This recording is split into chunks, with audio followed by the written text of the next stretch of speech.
okusuubira nti yazze kulaba abantu abali mu art industry.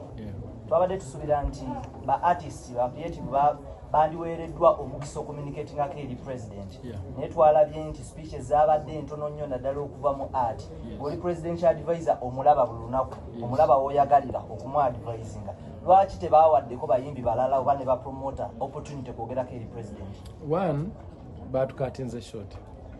Twabadde tukyaperforming and performance yaffe enyini twagikozeko only half. We planned 1 hour, we did for only like 20 minutes, and then they cut over 60 minutes left. So we started panicking, you know, tufuna stress out.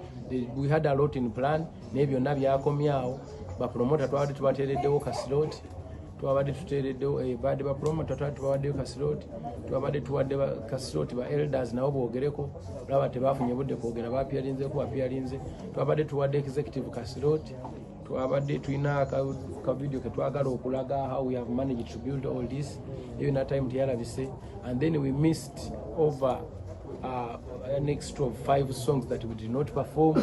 So tense twabadde ne panic togirabanga. Ekibuuzo ekisembayo okubewa Sanchez. I think if I may ask one, it's okay. Yeah, it's okay.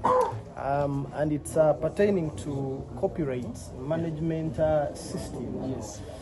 And for me, I would want you to allay the fears ezaliwo naddala okuva buba stakeholders, media gyegwa, but DJs nga bafunye abamu kolaki okutya bagenda kwetaaga okugula akuuma ak'okuteeka mu ki ak'okuteeka mu system okuba bamonitoringa ki engagements ezo zigenda beerawo mu maaso tekigenda beera rushed. Kyembadde njagala if you can allay those fears.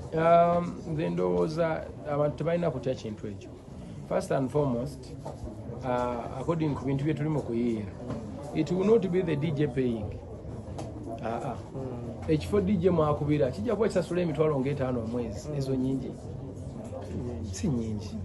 Kakati bajja teeka ku kifo ne baba bagambye teeka ku gadget yo, sirabawo buzibu, because you are not the one paying. Ebbaala oba ekifo mu oba hoteeri oba kiyegenda okubanga esasula. Bw'obanga oli bbaala owuno oba something that's I don't know, ate nga akasente katono. So engagement zijja bbaawo. Yes. Then eno track eyo gy'owulira boogerako ye gy'okutrackinga who should receive what basing on the playlist, you know, like how it is happening in other countries. We are benchmarking from the countries that did it before us. It is very easy. Then kintu ky'okuharmonizing a split between producers. National Musicians Federation. Olunaku olwali tulina ensonga zetugenda okuba nga president wa federation atangazaamuko olunaku olwejjo twabadde ne launch ya Yoweri music album eyabadde ku Speak Resort. Abamu mwawadde mulina ebibuuzo bingi ku album eno n'ebimu ku mukulembeze w'eggwanga bye yayogedde nga mwagala Kenzo president wa federation abeko engeri gy'aby addressingamu. So zezimu ku nsonga zetuli wano tali yekka wano mu maaso omanyi federation etambula yokka erina associations nyingi ezigigatta nesobola okuba nga ekola emirimu gyayo. So bano nabo bagenda batubuuzaako katonotono tulabe engeri gyetugenda okukitambuza mu maaso. Tujja kwaniriza ebibuuzo maaso awo nga bijja ba bitonotono olw'ensonga y'obudde. Tukimanyi leero Sande mwenna mwagala agenda kubaako ngeri gyemugattamu ebintu byamma. So katandike n'abakulu abali wano buli omu agenda kukozesa eddakiika emu abeeko obubaka bwayisa, then president asembeyo. No, I think introducing themselves. Let me introduce them. So these are my people, you know. So you are very welcome. I'm going to be mixing both English and Uganda, you know, because I want my people to be. But I think Jambo, you understand.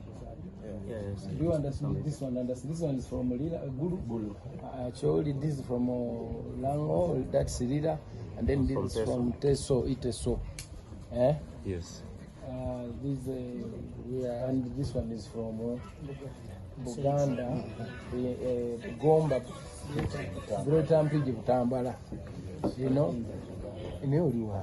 Nze ndiwe Buganda. Ati wa. Machindi.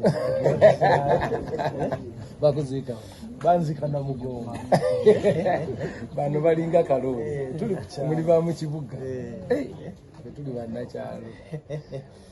Anyway, you are welcome guys. What are some of the challenges that you have experienced along the way? Many challenges, of course, you know, because this copyright amendment it has been in the corridor for so many years. We have seen our brothers and sisters on the street 15 years ago. Yes. For the same cause. But for us this time around, tufunyemu challenge because there are so many reasons. There is a lot of financial, cultural, right here and there, businesses. Copyright is very wide. It's not for musicians alone. It's not about music alone. It involves so many things. Copyright is wide because it's about intellectual property and intellectual property and the neighboring rights. So through neighboring rights there is a lot there. People don't know. The people who are watching, they think signing copyright law it's like passing UPDF Act or something. No, this is wider because kirimu abantu enfuna ya abantu ba bulijjo mungeri emobenda. You understand? Through creativity or through business, through investment, it's big, you know. There are so many challenges, my brother. We have faced so many challenges, if I may say. Nice. Furthermore, still on this, Victor. December because issue jenina abantu bagamba bayinza okufuna obuzibu okuteeka mu interviews. Naye ekisembayo nga kyane kiri beera ku copyright aba stakeholders abayimbi nga complaining nti mwabasuubiza copyright naye ate mwawaddemu album. Copyright is coming. We never gave them album. Twagiwadde muzeeyi not there. Thank you so much. What are some of the challenges that you have experienced along the way? Many challenges, of course, you know, because this copyright amendment it has been in the corridor for so many years.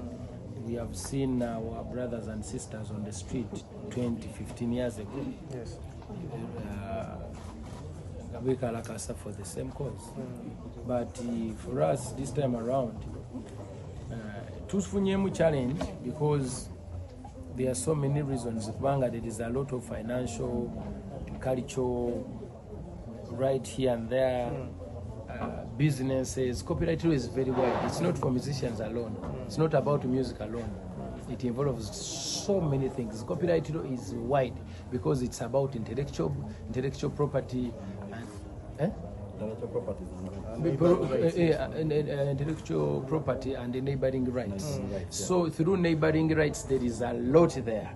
People don't know. The people who are watching, they think signing copyright law it's like passing UPDF Act or something. No, this is wider because kirimu abantu enfuna ya abantu ba bulijjo mungeri emobenda.